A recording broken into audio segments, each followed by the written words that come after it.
greetings to them. And that is why now probably when you check the situation around, you will see that the mood is already there. Everybody is happy. So once we conclude the fasting and we begin the celebration of Eid al-Fitr, the next thing is to start to extend good or best wishes to our neighbors, being them our family members, being them our religious members, be them humanity. So it is a general celebration, and people will underestimate the spending nature during this festival. Some have saved a lot of money to make sure that the next 4 days is done with a very sound, what do you call it? Very sound relationship between Muslim, non-Muslim, neighbors, family, and whoever that is around you. And that is why sometimes in this period, one thing that is very good is for the politicians to realize that after assisting the poor people who are Muslim, it is also important to also support those who are not even Muslim, who are living in their constituencies. I will use this opportunity to call the attention of our political leaders that once you are extending Salah gift to the Muslim brothers, try as much as possible to identify even those who are not Muslim, because that is the essence of celebrating the festivity with the highest joy, with the highest humanitarian aspects. Talking about the festive preparation, it entails a lot of plans for shopping, from shopping to decorations, of course, which contribute to the sense of joy. Now, what is the economic implication of the upcoming Salah? Yes, the economic implication has to do with the economic viability of each household, because each household has to determine his own expenses with the little income that he has. If you check, most of the government agencies, including the federal government, has paid salaries in good time. And that assisted many people to travel. So the implication will start from the transport cost of people shifting from one location to the other, and you can see the increase in economic activity. That economic activity that is increased, it means additional value to our GDP. And the second one, when you check all the markets that are located in Muslim concentrated areas, you will see large turnout of buyers who are coming to spend. If I may use this opportunity, my wife is still in the market as we are speaking, 7 o'clock, trying to purchase 1 or 2 things that tomorrow they can start, that they can continue the preparation for the celebration. So that economic implication of spending, it has additional value to the GDP. That is one. Second, the trading that is going on within the period, a lot of people will be rich, especially those who have targeted goods that are most prepared during this season. Clothing, food items, including beverages, and many other souvenirs. These are things that are highly demanded in a period of this nature, and therefore the purchasing power of people that is being pushed to get these goods and services is adding much value to the economic activity. And that is why sometimes our policymakers are not just minding the federal government, the state, and the local government, have to also be more careful in identifying when to buy materials to discharge for social responsibility purposes, and also when not to buy. Because as we are having it today, every individual who is looking for that day has already made provision, either temporary budget or special budget for the purpose of achieving maximum result from the festivity. Okay, as much as you say that there's been a lot of buying, some persons are even in the market as we speak to get, some of the things they need to prepare for the Salah.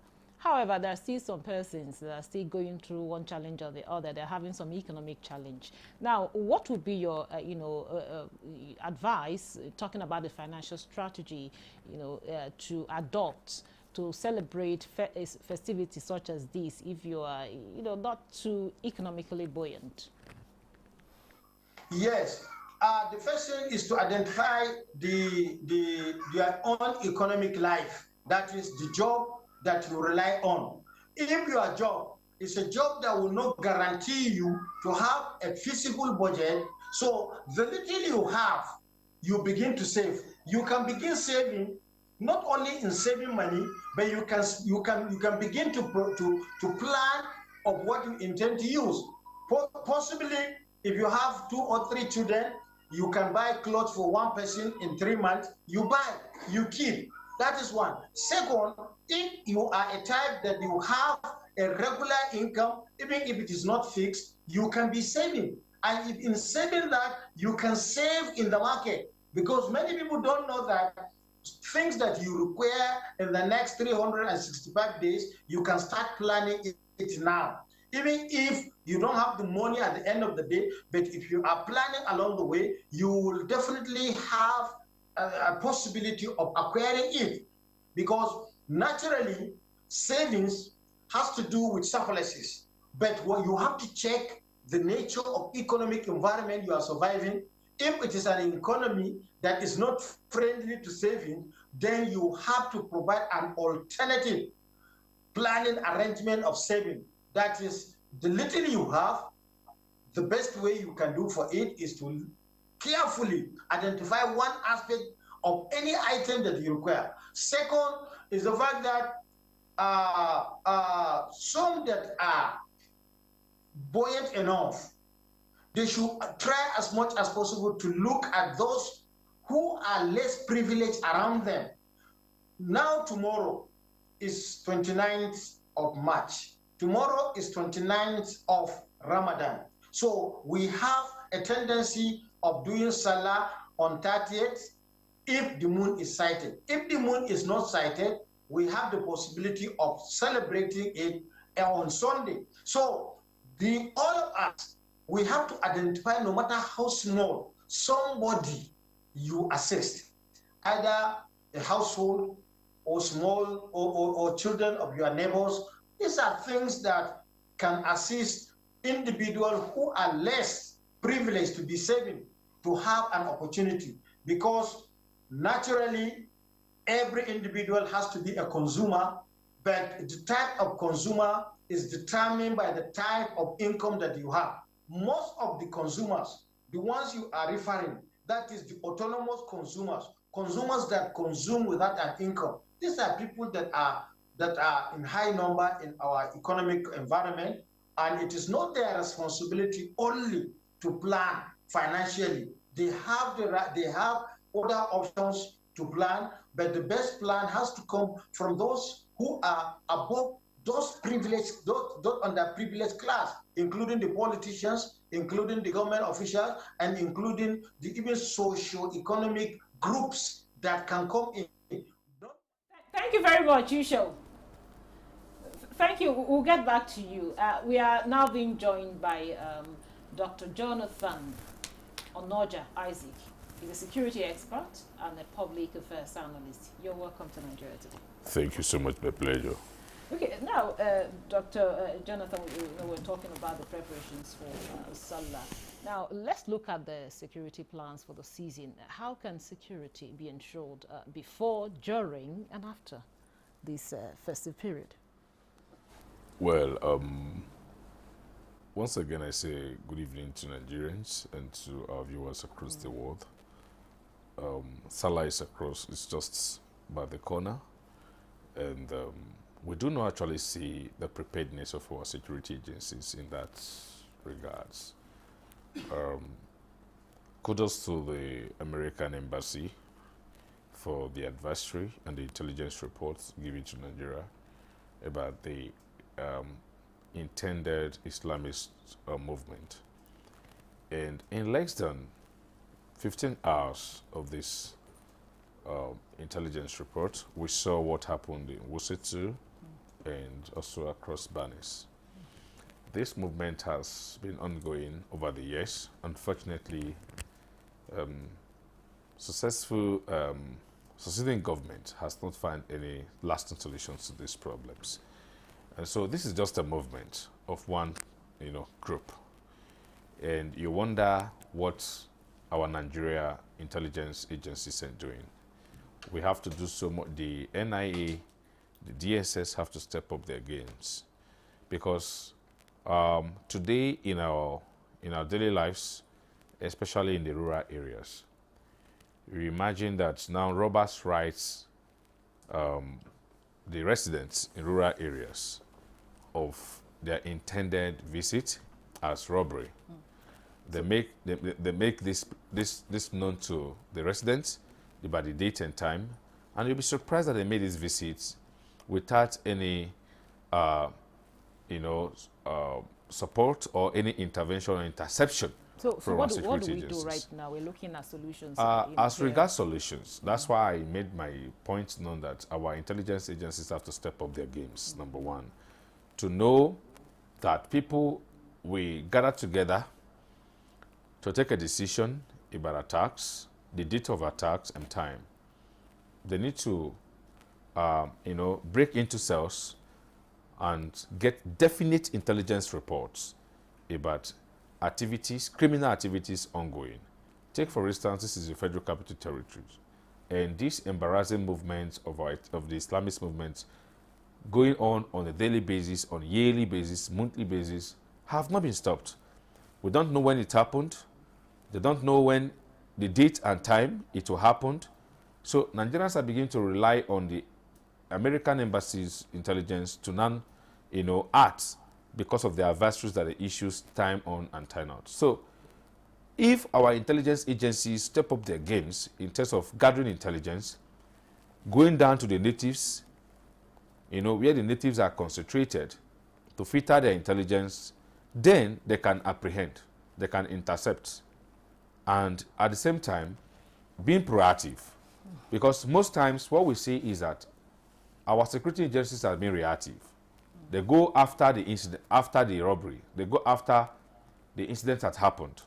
Why not stop it before it happened? So as to the Salah preparations across the state, if it is possible, in my own thought, as I was coming to the studio, I was thinking, is there a possibility where Salah has happened, perhaps in the Federal Capital Territory tomorrow?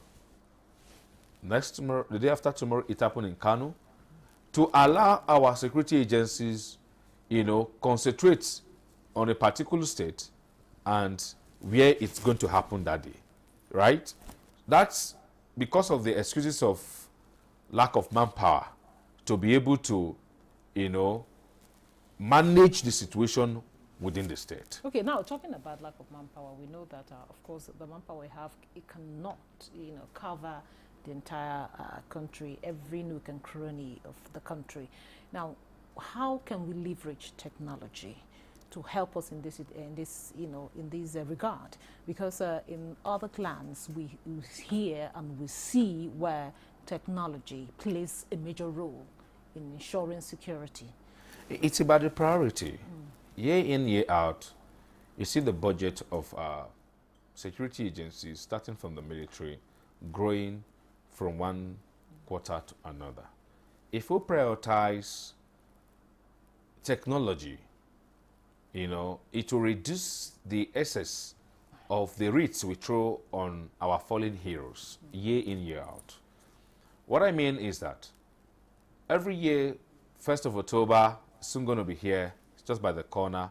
We'll go in, salute our fallen heroes, drop the wreaths, and we go back. We don't think about the next fallen heroes. Because if we support our standing heroes, they continue to stand. And that brings me to the answers to your questions about leveraging on technologies. Take, for instance, this is the Federal Capital Territory. Do we have 24 hours drones manning the states as to see the seat of power, where we have diplomats and we have other business moguls around the state? Do we have 24 hours drones that is monitoring the activities of all of this that happen within the Capital Territory? The answer is no.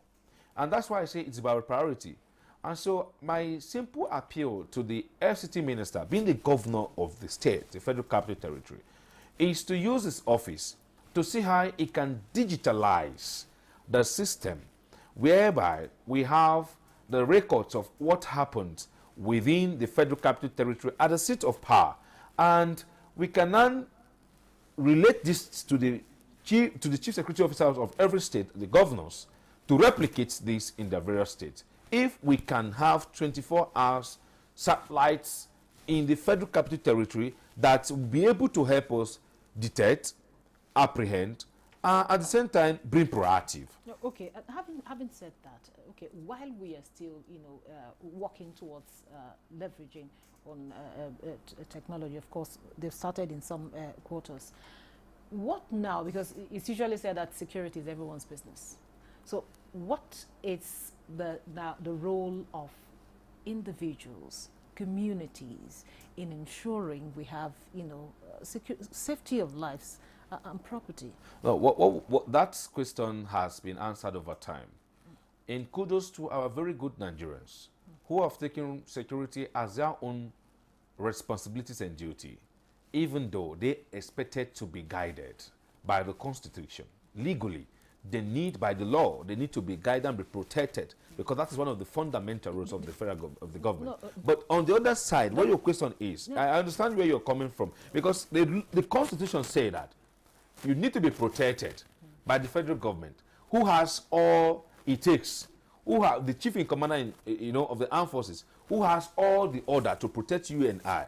But as we all know, and we have coined it to be, that security is a responsibility of every individual. Fine. What that entails is that to be guided by the law is to do what is right. But our various, individuals, businessmen in the communities have voluntarily said, by way of bringing security down to the rural areas, is also a way of reducing insecurity. We have individuals, businessmen, who have built police stations, all right, who have gone to various areas and said, look, this forest needs some presence of security, and they have contributed to building security apparatus and also ensuring that there is a presence of security operatives in that area. That's the way to support security. You can't produce security. The reason why I asked that question is the fact that we've seen over time where, some of these bandits are in the communities, and even the community, individuals in the community cover up, their presence. And that brings us to the issues of community policing, right? Now, what is community policing? Community policing is the community versus the police. And over time, unfortunately, the case of distrust between the community and the police has affected largely the issues of information sharing, which is what we call intelligence now.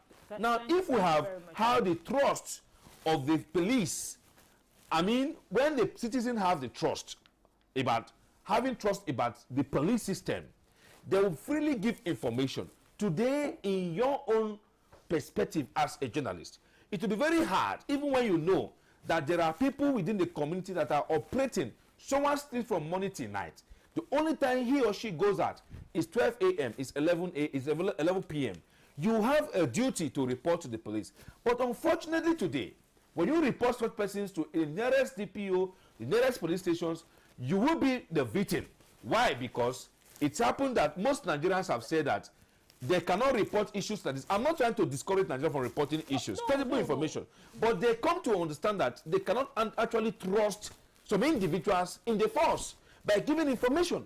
And that has affected the relationship between the citizenry versus the police. Thank you very much, Dr. Jonathan. But of course, you know that some Nigerians, of course, when you talk of intelligence gathering, you get information from Nigerians, and some of them have been coming forward to do that. And of course, their identity have been well protected. Thank you very much. Now, you shall give us your final thought on this. After the rain comes, of course, the sun. After spending and all of that, tell us, what should the individual be thinking about, or talking about? You know, for a Muslim to celebrate Eid al-Fitr, it means he has undergone spending for at least 30 days of fasting. So immediately after this Shawwal, you have Dhul Hijjah. That is the month that Muslim also goes to Hajj. So in between, what is more necessary is to try as much as possible to coordinate further economic activities that include education and health provisions, because during this festivity period, people used to be overfed, and there are consequences to that. People used to also be in the situation of overspending their little savings. So we should be mindful that life is not ending with the 3-day celebration. What is more important is to glorify God, to be thankful to God, and to be merciful to other fellow. Thank you very much, Yushau. Thank you so much. This is where we draw the curtain on today's episode of Nigeria Today. A very big thank you to Dr. Jonathan Onoja Isaac, a security expert and also a public affairs analyst, for joining us. Thank you so much for your time and your contribution. Thank you, my And pleasure. we also had Yushau Aliu, is an economist and also a public affairs analyst. Thank you so much for coming on the program. Thank you very much. And thank you for being part of the program. I'm Eukaria Clinton. Have a wonderful weekend.